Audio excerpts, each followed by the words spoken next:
Baik, Assalamualaikum warahmatullahi wabarakatuh. Perkenalkan, nama saya Irwan. NIM saya adalah 11 20 10 838. Kelas saya adalah C12. Studi saya di sini adalah studi kelayakan bisnis. Di sini saya akan menerangkan mengenai proses penanaman padi dari A sampai Z ataupun dari awal sampai akhir. Di dalam proses penanaman padi ada langkah-langkahnya, diantaranya adalah proses perencanaan, yang disitu juga akan dijelaskan mengenai faktor-faktor apa aja sih. Contoh misalkan kayak faktor cuaca ataupun faktor keadaan struktur tanah, terus faktor-faktor seperti hama dan lain-lain. Saya di sini akan menjelaskan satu demi satu ataupun atau detailnya. Di sini juga saya akan poin yang pertama adalah mengenai proses perencanaan. Di dalam proses perencanaan itu kita harus sediakan mutu padi yang sangat baik, diantaranya padi apa yang akan kita ambil dalam proses penanaman tersebut. Contohnya kita ambil padi IR. Padi IR itu adalah padi yang biasa kita makan dalam sehari-hari kita. Kita harus yang pertama aspek pertama itu adalah untuk mengambil gabah yang sudah di aging ataupun sudah dipilih secara baik maupun mutu ataupun kualitasnya. Di proses tersebut kita harus benar-benar memilah mana bibit yang terbaik dan mana bibit yang kurang baik.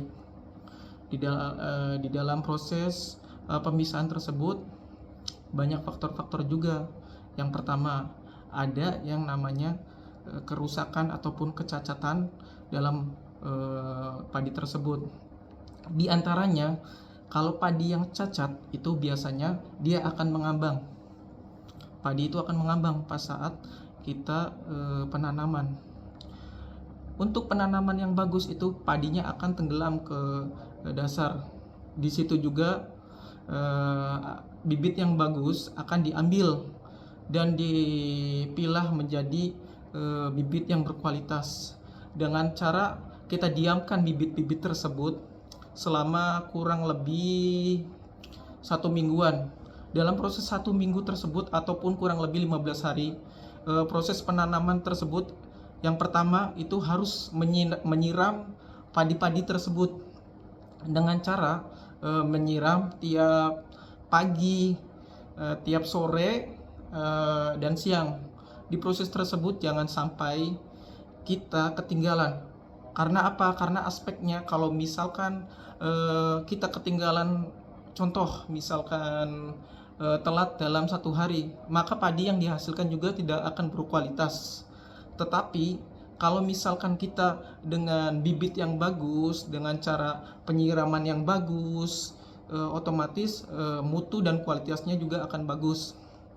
Itu selama kurang lebih 1-15 hari udah kelar, kita ada namanya proses pemilihan dari bibit-bibit yang terbaik dengan cara diambil dari karung yang sudah disiapkan. Biasanya dibentuk sebuah karung-karung yang udah disiapin.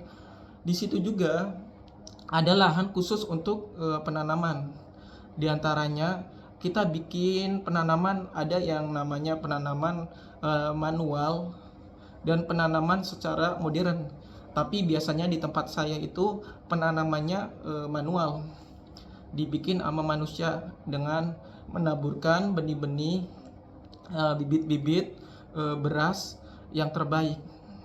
Pas saat kita penanaman tersebut juga kita harus membuat penanaman itu yang terbaik. Contohnya dalam proses penanaman itu ada namanya ruang khusus untuk penanaman tersebut. Mulai dari tanahnya juga digemborin dulu, mulai tanahnya juga dipupukin dulu, mulai juga tanahnya dibikin garis biar tidak ada hama-hama yang akan bisa merusak kualitas ataupun mutu dari padi tersebut. Pas saat kita sudah kelar untuk kelar dalam proses penanaman ataupun apa, kita pisahkan dengan cara menaburkan, misalkan ataupun memilah, menaburkan benih-benih itu ke wadah-wadah ataupun tempat yang sudah disediakan yang tadi itu, mulai yang dari tanah-tanah yang udah digemburin, terus kita langsung dipilah-pilah ataupun ditabur-tabur secara rapi dan benar. Dan proses penaburan itu secara baik dan merata. Apabila tidak merata, maka akan bisa ini ya, kalau kitanya mengalami kerusakan ataupun kualitasnya bisa menjadi buruk. Pas saat itu juga kita harus mengikuti faktor-faktor yang terjadi. Contohnya, pas kita sudah mengalami pemupukan, kita harus yang kedua juga harus perawatan. Perawatan di sini adalah gimana kita kan udah menyediakan tempat-tempat khusus untuk proses penanaman. Jadi di situ juga harus menyediakan, contohnya misalkan kayak obat-obatan, nutrisi buat si gabah tersebut ataupun si padi tersebut untuk bisa menghasilkan padi yang berkualitas. Dengan cara tersebut, maka padinya akan ataupun tanamannya lebih unggul dari yang lain lah. Di proses tersebut, pas penaburan ataupun penaburan benih, kurang lebih 15 hari ataupun sebulan untuk proses tumbuhnya dan untuk proses panennya. Di dalam waktu 1 bulan tersebut, kita harus nginiin aspek-aspek. Contohnya, misalkan yang namanya tumbuhan ataupun tanaman biasanya ada hama. Dari hama-hama tersebut kita harus bisa menjaga biar si hama tersebut tidak mengganggu tanaman kita dan bisa mengganggu ataupun bisa mengurangi mutu dan standar kita. Di situ juga kita harus lebih giat ataupun lebih kalau kitanya mah lebih semangat lagi dalam proses pembenihan. Biasanya di waktu pas 30 hari proses benih itu udah tumbuh lebih bagus kalau misalkan kita menanamnya dengan baik dan benar. Di situ juga kan saya diterangin ada beberapa ataupun ada obat-obatan khusus. Contohnya obat-obatan penumbuh biar tumbuh itu lebih bagus.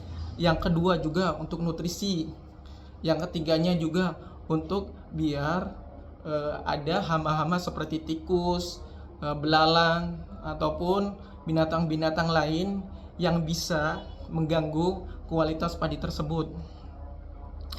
Sesudah proses tersebut dengan schedule ataupun dengan tata cara yang baik, di situ juga kita bisa akan menghasilkan mutu dan kualitas yang terbaik. Di situ juga pas waktu proses pemanenan ataupun pemilahan dari, kalau disebutnya kita itu namanya panen memindahkan dari benih yang udah tumbuh 1 bulan, diambil lagi dan dipisahkan lagi dengan cara proses penanaman ataupun tandur. Di situ juga di proses tandur tersebut juga kita harus melihat struktur ataupun aspek-aspek dalam penanamannya. Di antaranya pas saat kita penraktoran di lahan sawah tersebut, kita harus melihat kondisi air juga, curah hujan juga, karena di aspek-aspek tersebut bisa mengurangi kadar ataupun kualitas mutu yang bisa mengurangi pembelian. Di situ juga kita harus melihat kondisi sekitar. Contohnya misalkan yang tadi saya bilang ada faktor-faktor, misalkan ada hama, contohnya kayak tikus. Jadi tikus-tikus tersebut harus kalau kita emang harus dibasmi dulu. Tapi ada orang-orang khusus. Biar apa? Biar dalam proses panen tersebut tidak ada namanya cacat dalam prosesnya. Di faktor yang kedua juga adalah proses penanaman dari bibit ke tempat yang lebih luas lagi supaya menjadi bentuknya padi yang berkualitas. Di situ juga kita harus menyewa beberapa orang untuk proses penanaman ataupun proses panen dari bibit yang usia sebulan dipindahkan menjadi ruang yang lebih luas lagi. Di situ juga kita harus menyewa kurang lebih, kalau misalkan tanahnya lebih banyak itu kurang lebih 30 orang. Kalau di tempat saya itu biasanya 30 atau 40 orang menyewa. Karena apa? Karena di situ untuk bisa menanam secara berurutan dan tidak ketinggalan. Pas proses penanaman juga ada namanya kalau kitanya mah proses proses pemanenan dari bibit yang usia 3 bulan dipindahkan ke tempat yang lebih besar. Di situ juga ada gotong royong dari orang tersebut. Dan seketika pas waktu kita proses penanaman, faktor yang pertama adalah orang-orang tersebut harus menata butiran-butiran padi dengan satu kayak gitu bentuknya. Dan teman-teman juga bisa lihat di video ataupun di YouTube cara menanam padi dengan baik dan benar. Kalau saya sudah tahu, jadi di sini saya akan mencontohkan dengan cara menanam dengan satu secara rapih dan ada celah-celah, tidak rapat-rapat ya teman-temannya. Karena apa? Kalau misalkan kita rapat-rapat nih, contohnya misalkan si butiran padi itu ditanamin dengan rapat, ini satu, di sini satu, jadi tumbuhnya tidak akan maksimal. Makanya dibikin jeda ataupun dibikin ruang yang kurang lebih 10 atau 15 cm. Karena apa? Kalau misalkan semakin jauh itu biasanya tumbuh kembangnya ataupun kualitas dari bibit tersebut itu lebih unggul daripada yang ditanam secara berdekat-dekatan. Karena apa? Kalau misalkan kita berdekat-dekatan, itu akan mengurangi hasil dari panen kita.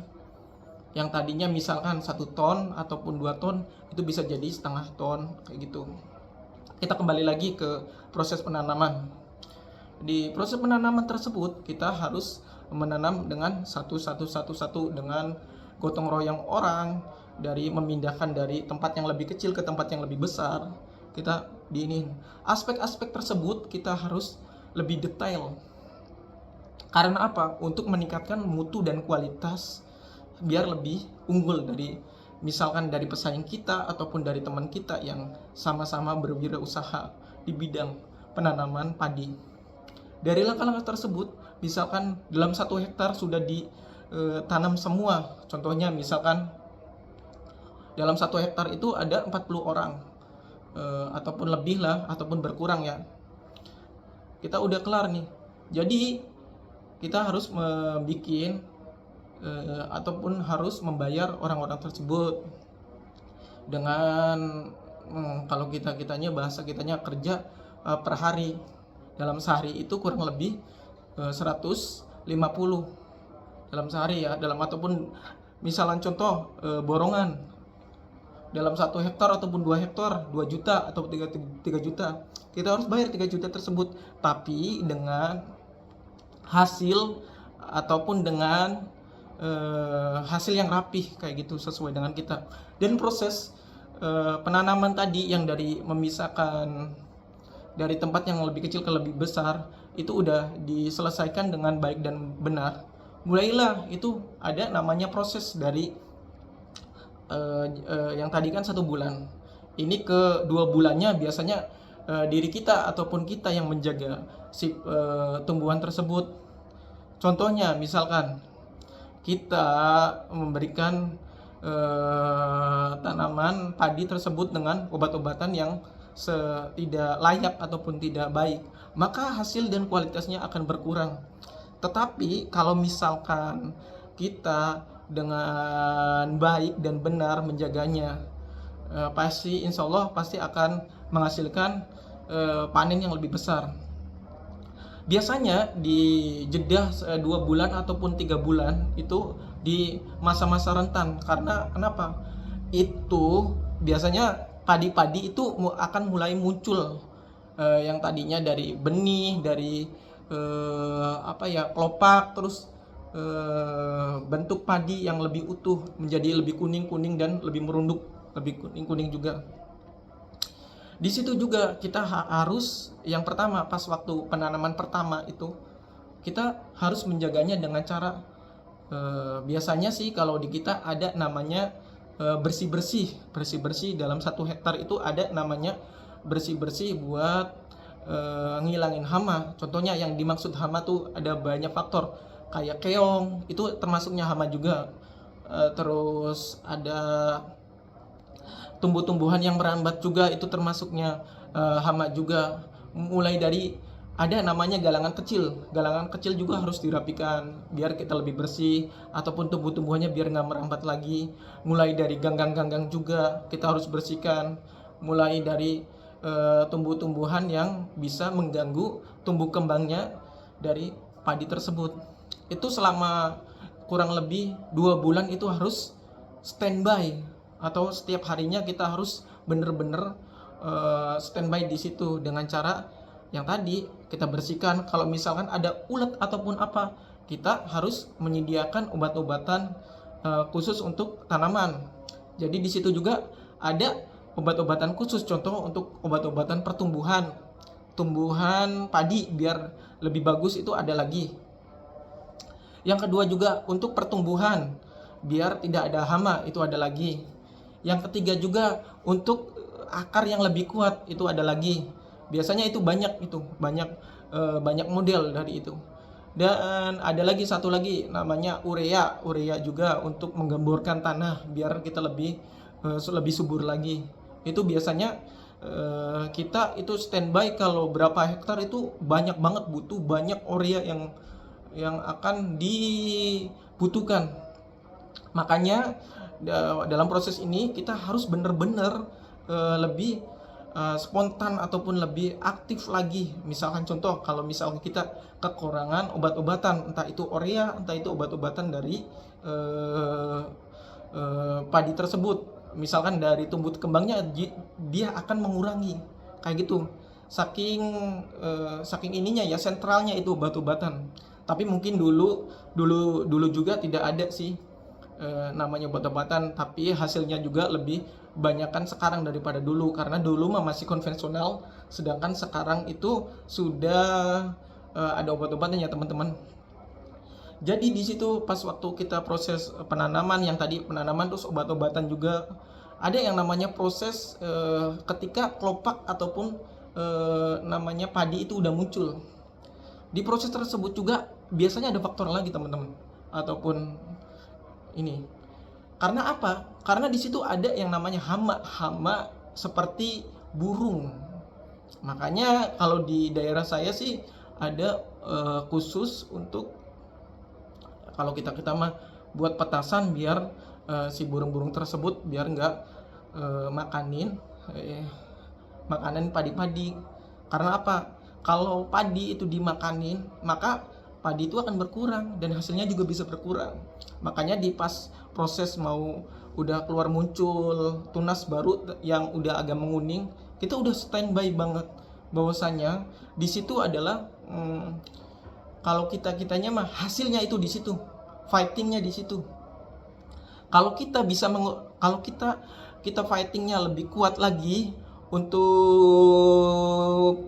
hasilnya juga pasti akan lebih maksimal lagi. Tetapi kalau kita fightingnya berkurang ataupun kalau kitanya ya bodo amat lah teman-teman, bodo amat, pasti hasilnya juga berkurang.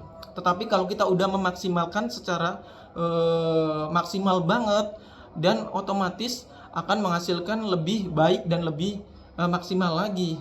Pas di proses itu kita ada namanya ngusir burung-burung dengan cara yang tadi ada yang namanya petasan, ada yang buat lonceng-lonceng, onteng kayak itu ya kalau di daerah saya sih.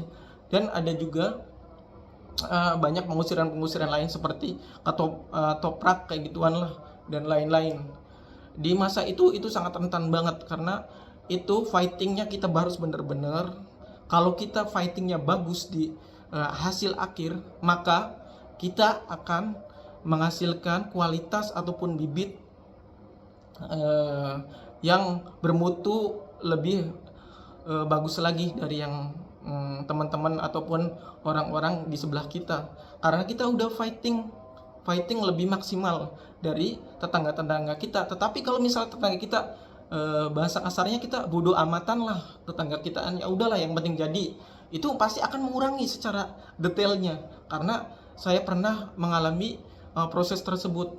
Itu sangat mempengaruhi banget apabila kita fightingnya kurang di situ. Dan seketika kalau kita udah proses panen, di proses panen tersebut juga kita harus ada faktor juga sih. Yang pertama, panen pakai konvensional panen melalui mesin ataupun secara auto. Karena kenapa? Di situ juga kalau misalnya kita pakai mesin, otomatis kerusakan lahan area kita itu akan lebih besar lagi. Tetapi kalau misalkan kita pakai manual dengan tradisional, contohnya misalkan pakai kalau di saya sih bahasanya gebut ya teman-teman. Gebut itu kalau misalkan digebut dengan cara konvensional, maka hasilnya akan bagus dan baik buat sawah juga, dan pas saat traktoran juga tidak akan merusak lahan yang begitu besarnya.